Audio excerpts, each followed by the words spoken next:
পরে কোনো কিছু টান নাই, সবাই আমাকে কল দিতে পারেন যখন মন চায়, ঠিক আছে, কিন্তু কেউ খারাপ কোনো মন্তব্য করবেন না। যদি ভালো মনে কল দিতে পারেন, দায়িত্ব। আমার তো একবার বিয়ে হয়েছে ভাই, আমি তো আর নষ্ট হয়ে যায়নি বা নষ্ট মেয়ে হয়ে যায়নি, কারণ মানুষের তো অনেক 3টা-4টাও বিয়ে হয়।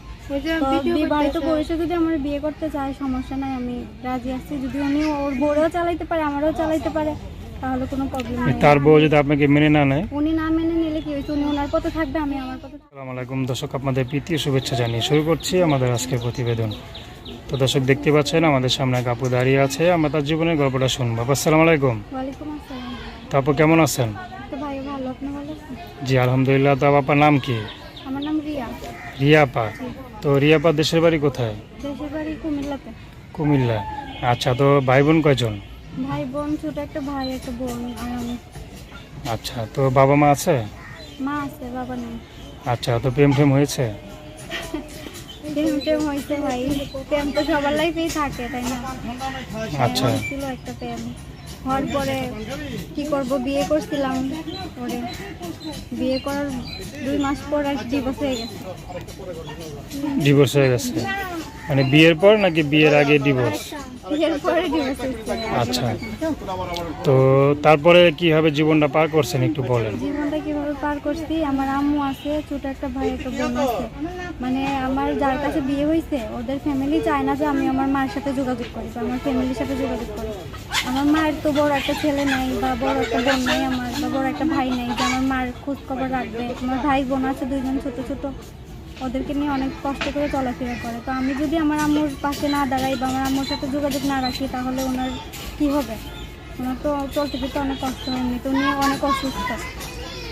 তো এর জন্য ওরা বলছে যে আমার আম্মুর সাথে যদি আমি যোগাযোগ না করি, তো আমি বলছি যে আমার এই সংসারে তো দরকার নেই, যেখানে আমার আম্মুর সাথে আমি কথা বলতে পারবো না বা যোগাযোগ করতে পারবো না।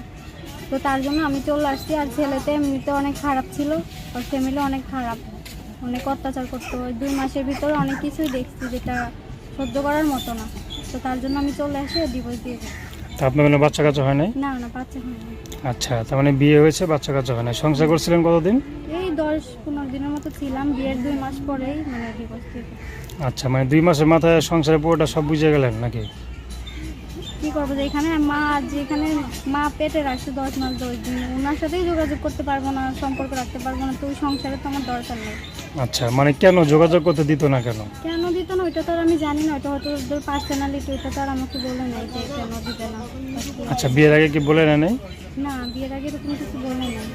আচ্ছা, তো তার মানে আপনার এখন ফ্যামিলিতে আপনি আছেন? হ্যাঁ, আমার আম্মুর কাছে আছি আমি এখন। আচ্ছা, তো কিছু করতেছেন নাকি ঘরেই থাকেন? কিছু করতেছি বলতে, আমার আম্মু একটু কাজ করতো, মহিলা মাদ্রাসায় রান্না করতো, তো এখন তো অসুস্থ, উনি কাজ করতে পারতেছে না, বা ওইটা যে কয় টাকা পাইতো ওইটা দিয়ে সংসার চলতে অনেক কষ্ট হতো। তার জন্য আমি বাধ্য হয়ে মিডিয়ার সামনে আসলাম। তো আপনি যে সুন্দর করে যে বোরকা টোরকা পরে আসছেন, মানে কারণটা কি? এইভাবে চলাফেরা করি সবসময়, মাদ্রাসায় পড়াশোনা করছি, তো নামাজ পড়ি, এর জন্য আসছি এভাবে পড়তে পারি। আচ্ছা, তো সবসময় পর্দা করেন? জি ইনশাল্লাহ সবসময়। আচ্ছা, তো এখন কি বিয়ে শাদী করার ইচ্ছা আছে? হ্যাঁ, যদি ওরকম একটা মানুষ পাই যে আমার দায়িত্ব নেয় বা আমার এই অসহায়তার কথা শুনে তার দয়া হয় বা আমার পাশে দাঁড়ায়, আমার ফ্যামিলির পাশে দাঁড়ায়, তাহলে অবশ্যই বিয়ে করবো, এরকম একটা মানুষ পাই। এখন তো মনে করেন আপনার বিয়ে হয়ে গেছে, মোট কথাটা সিল মেরে দিচ্ছেন। তো অনেকে হয়তো বলতে পারে যে না, বিয়ে তো হয়েছে, কারণ একবার মেয়েদের বিয়ে হলে কিন্তু দ্বিতীয়বার বিয়ে হইতে অনেক সমস্যা হয়। সমস্যা হয়। কারণ বিয়ে হয়েছে, বাচ্চা হোক আর না হোক, বিয়ে হয়েছে, বাসরঘর করেন না করেন, বিয়ে হয়েছে মানে অনেক কিছু। হ্যাঁ, তো এখন এই সময় কি আপনাকে কেউ বিয়ে করবে মনে হয়, বা করলেও? যদি করে ওরকম কেউ, তাহলে যদি থাকে, বা আমার এটা মাইনা যদি বিয়ে করে, কেন একটা মেয়ের তো 3টা-4টাও বিয়ে হয় আমরা দেখলাম, তো যদি আমার একটা বিয়ে হয়ে থাকে, যদি আমার বিয়ে না হয়, তাহলে আচ্ছা, তার মানে দেখতে কি মাশাআল্লাহ সুন্দর নাকি? কেন, আপনার কি মনে হয় আমাকে দেখা আমি কি সুন্দর না? না, আমার দেখে তো কিছু মনে হচ্ছে না, কারণ আমি চেহারা দেখতে পারতাছি না। মাশাআল্লাহ, আল্লাহ আমারে যতটুকু দিছে সুন্দরই আছে। তো দর্শকরা বলতে পারে যে চেহারা দেখতে পাচ্ছেন, কেমনে বুঝবো যে সুন্দর কিনা? যদি দেখার ইচ্ছা থাকে তাহলে অবশ্যই দেখার মতো কাজ করতে হবে, তাহলে দেখতে পারবে। যদি একজনেরই দেখাইতে চাই, 10 জনকে দেখাইতে চাই না, যে আমার দায়িত্ব নেবে আমি তারই দেখাবো চেহারা। আচ্ছা, তো এখন মনে করেন কোনো বিবাহিত পুরুষ যদি আপনাকে বিয়ে করতে চায়? যদি বিবাহিত পুরুষ বিয়ে করতে চাই সমস্যা নাই, আমি বিয়ে করবো, কারণ আমারও তো বিয়ে হয়েছে, তাই না? বিয়ে হয়েছিল, ডিভোর্স হয়ে গেছে, তো হয়তো পুরুষ বিয়ে করতে চাই সমস্যা নেই, আমার দায়িত্ব নিবে, আমার ফ্যামিলির পাশে দাঁড়াবে। তো তো মনে করেন তার ঘরের বউ যদি আপনাকে মেনে না নেয়, কেন মেনে নিবে না? মেনে না নিলে না নিবে, ওর মতো থাকবে, আমি আমার মতো থাকবো। যে বিয়ে করবে সে যদি ওরেও চালাইতে পারে আমারও চালাইতে পারে, তাহলে তো আর এখানে কোনো প্রবলেম নেই।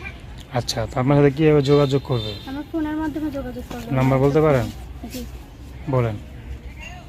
018 018 48 হ্যাঁ 377 621। আরেকবার বলেন। 01848377621। আচ্ছা, 3 নম্বরে ফোন দিলে আপনাকে পাওয়া যাবে তো? ফোন করলে আমাকে পাবে। সবসময় ফ্রি থাকেন? হ্যাঁ, কল দিলে সমস্যা নেই। আচ্ছা, এখন আপনার তো আগে পরে মানে পিছিয়ে কোনো টান নেই, না না, তো সবসময় আপনি ফ্রি থাকেন। আচ্ছা, তো দর্শক আজকে এই পর্যন্তই। আল্লাহ হাফেজ।